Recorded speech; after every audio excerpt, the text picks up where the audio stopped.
Welcome to Worldview Matters, discussing controversial issues, discerning current events, defending biblical Christianity. No topic off limits. And now, here's your host, David Fiorazzo. Welcome, friends, family in Christ. We're going to jump right into it today with Andy Woods, pastor, teacher, Sugar Land Bible Church in Texas, author of many books, including Babylon, the Bookends of Prophetic History, and the Middle East Meltdown. We're going to focus on that today a little bit. He's also the president of Chafer Theological Seminary, founder of Andy Woods Ministries, and I really want to recommend, friends, you go to andywoodsministries.org. And I believe every week they put their pastor's point of view on the website, right there on the home page. I was watching one earlier. The last 2 weeks, I really strongly encourage you to watch Andy's pastor's point of view, particularly the one from October 20, and that's the prophetic implications of Israel's war. So Andy, welcome back to the show. Hey, David, good to be here. Thanks for having me. Thanks for your time. I know you just got done recording and now you're doing another show, but we appreciate your voice. And you've written a lot about this through the years on prophecy from the biblical worldview. And I'll tell you, when I was going back after what happened in Israel, October 7, I was going back and looking at your book, Middle East Meltdown, and reading some of this. I'm going, wow, you were trying to, send the warning out. There will be an Islamic invasion of Israel. Why don't you just give us an overview of the book, and we'll just take it from there regarding what's happening now today. Yeah, well, it's a book about Ezekiel 38 and 39, which I interpret and understand as a future eschatological end-time invasion of Israel in the last days. And the book is just sort of an explanation of who is involved. It names the principal players. Why is the invasion going to happen? It's ultimately rooted in anti-Semitism and a desire to gain Israel's wealth. I deal with the when question. I try to explain when I think it's going to happen relative to God's total end-time program as revealed in Scripture. And then I get into the how question. How is the world stage being set up for the fulfillment of the prophecy? I do have to say that every time I've gone back and revisited the issue, the scenario that was outlined in the book in, I think, 2016 does not become more murky or ambiguous. It becomes more and more clear. And so it's really an exciting prophecy to study. So I want to, again, put that book cover up on the screen there, The Middle East Meltdown. You get on Amazon and you go to Andy Woods Ministries. But the subtitle, The Coming Islamic Invasion of Israel. And he says in the description, no matter which presidential administration comes into office in this nation, America, and no matter how the calendar turns, this is an issue that does not seem to go away. And it won't, because as you said, Ezekiel foresaw these things 2,600 years ago. But Andy, what are your thoughts on Psalm 83? Which you read that and you go, wow, that could be the headlines from what just happened over in early October here in Israel. Psalm 83 compared to what we're looking at as far as future prophetic psalms regarding this invasion.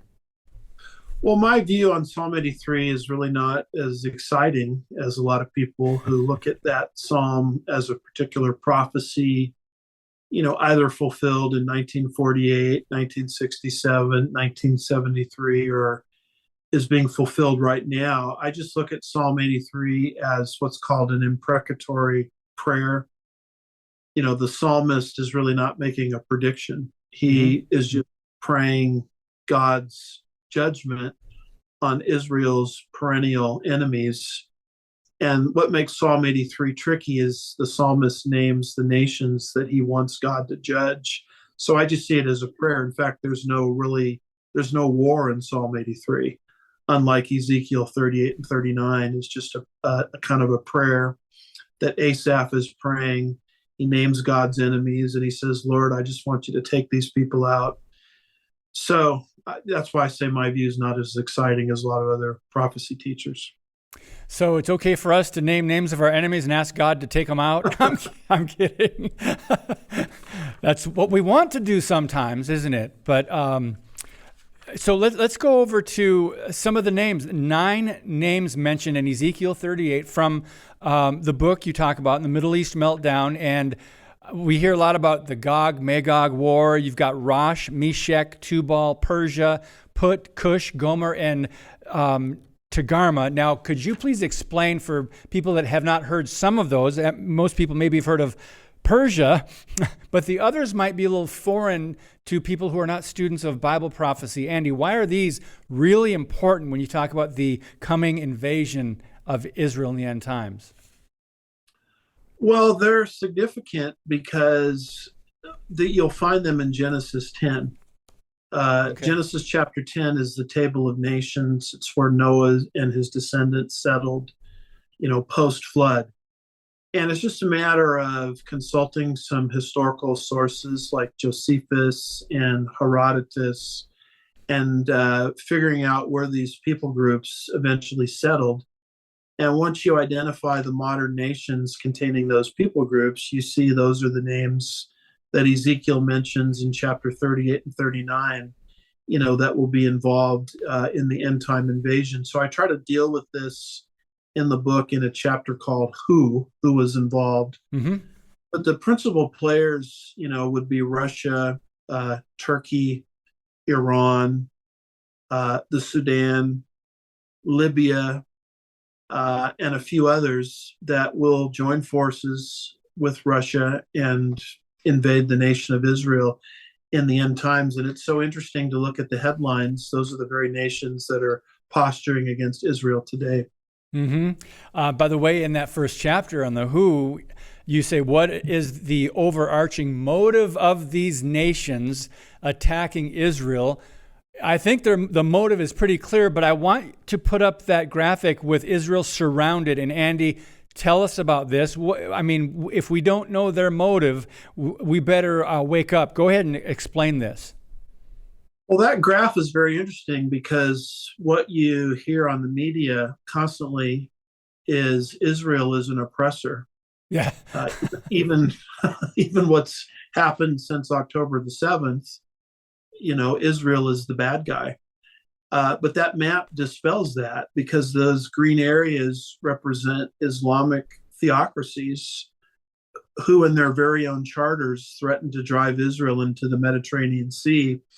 That little tiny red dot, in fact, we had to draw an arrow towards it because you can't even see it, exactly, represents Israel, which, by the way, is the only semblance of a democracy / Republican form of government in the region. And they'll never show you this map on CNN or MSNBC. No. Because it would dispel the narrative. What the world wants you to think is, well, if Israel just gave up a little more territory, we'd have peace in the region. Jeez. Which is obviously a ridiculous idea when you look at the size of this map. So that's why I like this map. Sometimes a picture, is worth 1,000 words. It's an inconvenient truth, yep, which dispels the narrative that Israel is somehow the bad guy. So we're going to be coming back to this, referring to that, because that is so clear. There is so much misinformation and ignorance about this, but sadly, Andy Woods, it's even in the church. When it comes to Bible prophecy, when it comes to Israel and her history and Genesis, what we were just talking about, and Ezekiel, there's so much ignorance. But when you look at that, you hear people in America, they're having their parades, the pro-Palestinian protests and other things, even some members of Congress. You're thinking, how could they possibly justify supporting Hamas? When you look at this, when you look at Israel, the size of New Jersey, and in light of what you just explained, they are clearly surrounded, outnumbered. And they're certainly not the colonizers that, some in the West would say they are. That's their talking points. Share a little bit more about that, please, because there's a lot of people that need to know how to respond to others who are misinformed. Well, when you go back to 1948, when Israel, the modern state of Israel, was born, the world was on the side of Israel. And the reason for that is because of the Holocaust, which just happened a few years earlier. Mm-hmm. And the world felt sorry for Israel. And then you factor in that with the fact that when the Arabs attacked Israel in 48, 67, and 73, they got beaten very, very badly. And it's at that point, many believe, analysts believe, that Yasser Arafat began to get schooling from the then Soviet Union, Yes. who were in Russia today masters of propaganda. And they said, you're not going to beat these people militarily. What you have to do is you have to shift world opinion to the point where you get the Jews to give up a territory within their own land called the Palestinian state. And once you do that, get this two-state solution, you can use it for the final solution, the same way Gaza is being used to launch rockets into the land of Israel. Mm-hmm. And so you have to put pressure on the Israelis via the global community to get them to give up this territory. They call it the West Bank. The Bible calls it Judea and Samaria. And so that's where the propaganda war and the narrative war started happening. And it's one of the great myths of the Middle East that has now been perpetrated, a giant lie that the media and politicians and academics have swallowed, that Israel stole the land from somebody else, this mythical group called the Palestinians. Mm-hmm. And Israel stole the land from a thriving indigenous civilization. And if you convince the world that that's true, then the world will pressure Israel to create literally a terrorist state within your own borders. And once you do that, you can use the two-state solution to accomplish your goal of a final solution. So what we're involved in is a massive narrative war. Mm-hmm. And this is what most Americans are being hit with, but they just don't have as you say, the facts at their fingertips to know how to counter it. And in the church, we don't have a grasp of Bible prophecy. We've got to take a break. And we come back, I'm going to ask you, what is your take on how we almost lost? I can't say we've lost the propaganda war, but that certainly laid the groundwork to what we're seeing today and the deception in the West. We'll be right back with Andy Woods on Worldview Matters. Today's show is brought to you by Harbinger's Daily, world news biblically understood. Stay informed at harbingersdaily.com.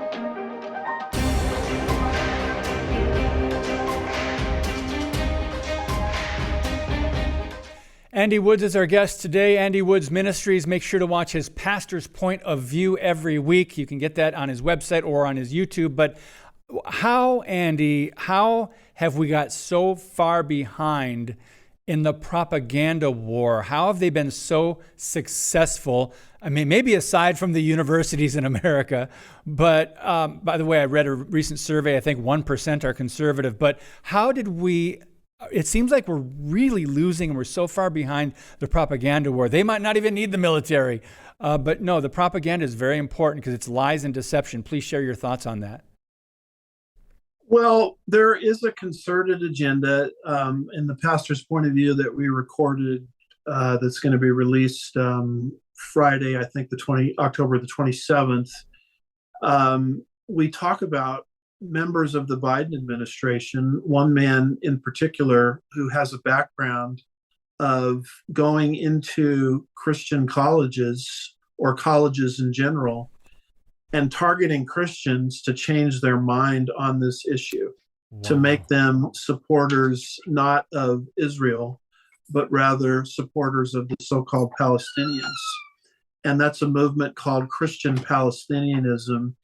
It's designed to shift the narrative away from Christian Zionism to Christian Palestinianism, and to make it sound as if Israel is the oppressor and the Palestinians are the victims.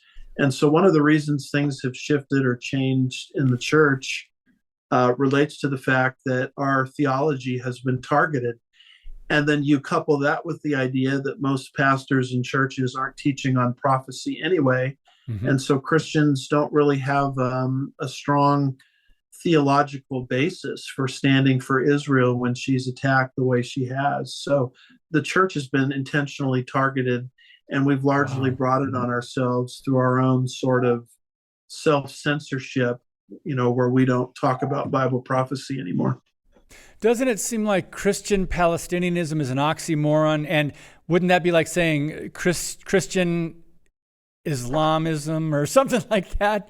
Can you, I mean, to you and I, that's like, what, how ridiculous. Yeah, I mean, the name Palestine comes from Philistine, Right. and it's a term that Emperor Hadrian came up with in the second century when he wanted to pretend like the Jews, were never in the land of Israel at all after they had been displaced. And he mocked the Jewish people by naming that territory called the land of Israel. Matthew chapter 2, verses 19 through 21 calls it the land of Israel. He wanted to name it Palestine after Israel's ancient enemies. And so when we use this term Palestine, we have to understand that we're using a loaded, politically loaded, anti-Semitic term without fully realizing it. So the name Palestine is not found in the Bible any more than the name West Bank is found in the Bible. These are intentionally chosen, politically loaded terms to create, with the goal of this two-state solution, a terrorist state within the borders of Israel to accomplish Islam's ultimate goal of the final solution.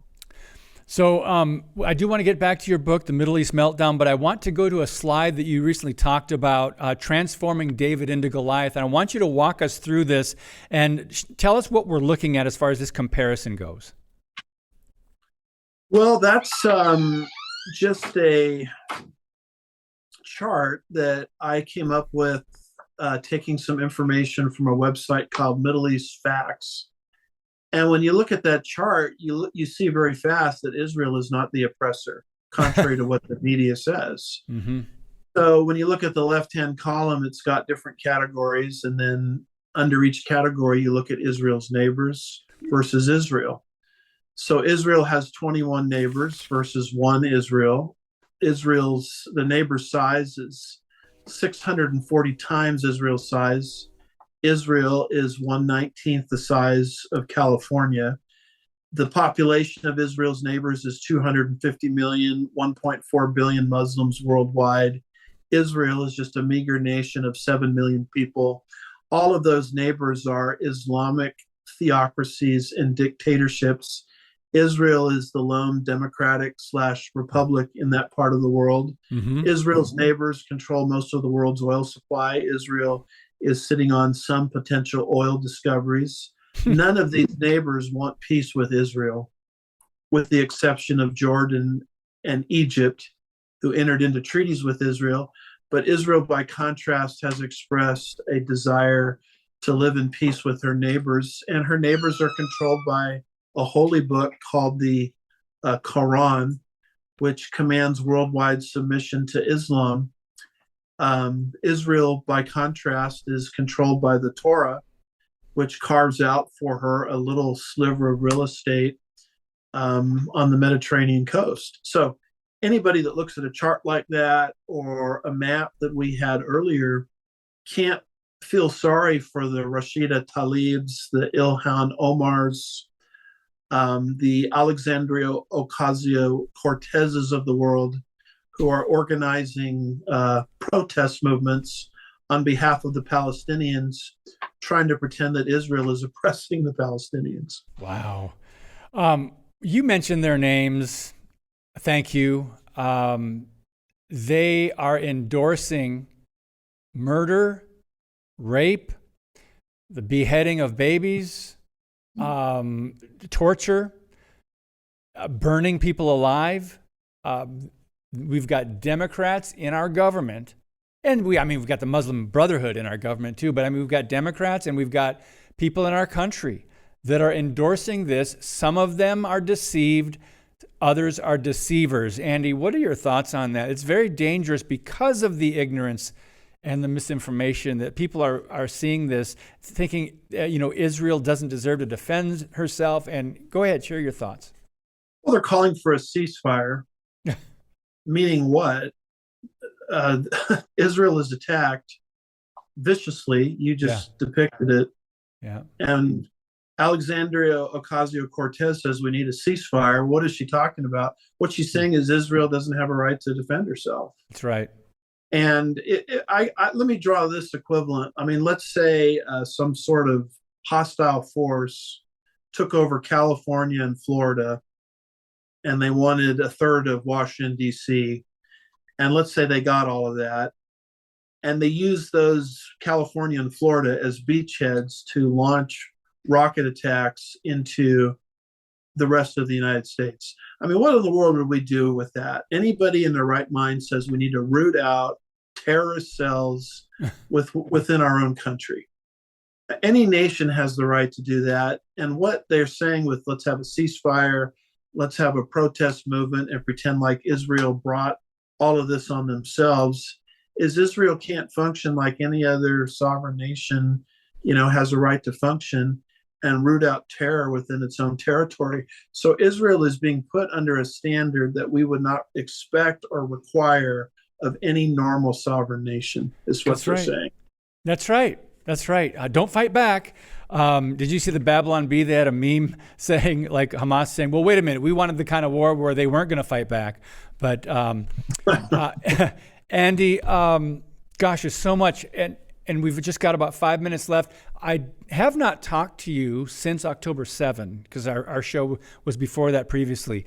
Your original thoughts, I mean, a lot of us were surprised. It seemed like our Pearl Harbor or 9/11, where we were caught off guard. Israel, with all their technology and defense system and the Iron Dome, everything, they were caught off guard. And Hamas got in there. What are your overall thoughts on what happened? Well, it is interesting how they had this intelligence gap, because this attack was timed 50 years to the day of the Yom Kippur War when that broke out. So Israel should have known this is coming. I'm saddened to watch a lot of my evangelical colleagues move into conspiracy theories and say, well, Netanyahu was in on it and he wanted to get attacked. He wanted this decapitation of babies to occur, to increase his own power. I think those types of statements are ridiculous. Yep, I don't responsible any of it. But I do believe that the Biden administration and Intel does not like Netanyahu because of his stance on the judicial bypass, where he weakened the power of the Israeli Supreme Court, which was kind of a rogue entity at the time, which was passing, politically incorrect legislation independent of the jurisdiction of the prime minister and the people of Israel. Well, Netanyahu took a stand against that. And that weakened liberalism within Israel. And the Biden administration, I think, took note of that. And with some of their friends in Intel, Patrick Byrne on his Twitter feed offers this as a plausible potential explanation. This was payback time by Biden and his friends for Netanyahu's stance on this judicial bypass. And somehow they were able to influence things which damaged Israeli intelligence. I'm much more comfortable with an explanation like that than moving into this wild conspiracy theory where, Netanyahu is somehow the bad guy. So what are your brief thoughts on the seemingly lack of accountability when it comes to they're spending American taxpayer dollars to fund Iran? And from what I've recently read, I think Biden's trying to play both sides here. I'm sending Hamas some money, but I'm sending Israel some money. What are your thoughts on that? Well, I think the Biden administration is currently the most anti-Israel administration that we've ever had in American history. That's right. And I just got finished recording a pastor's point of view, which is going to be released Friday, October the 27th. And I quote there from an article. It's from John Solomon's website. And he goes through player after player that has a key position in the Biden administration, right down to Blinken. And he said, let's look at the background of these people. It's stunning the amount of anti-Israel activities that they've been involved in. And so if for no other reason, we really need to clean house November of 2024. We don't need an administration that's influenced by anti-Israelism. We need an administration much like the Trump administration. Yes. That did a great many beneficial things on behalf of the Jewish nation. Yeah, the Trump administration, the most pro-Israel in our history, from my understanding, his policies, moving the embassy. So they had a good relationship with Netanyahu. But anyway, Andy, we're going to have to pick this up another time. We've got to have this conversation continue. There's so much, as you said, we need to talk about. We could do 2 hours. That's why you do what, an hour, hour and a half, pastor's point of view? Well, I'm supposed to do an hour, but lately I've been busting the clock again just because of the gravity of the circumstances. Yeah, and it is serious. We need to pray for the peace of Jerusalem. We know, read Zechariah 12, 13, 14. We didn't get to that. I wanted to touch on that, especially Zechariah 12, 2 and 3. God's going to win in the end. He does win. We win. But we have to get through some really ugly times, some really disheartening, potentially, times.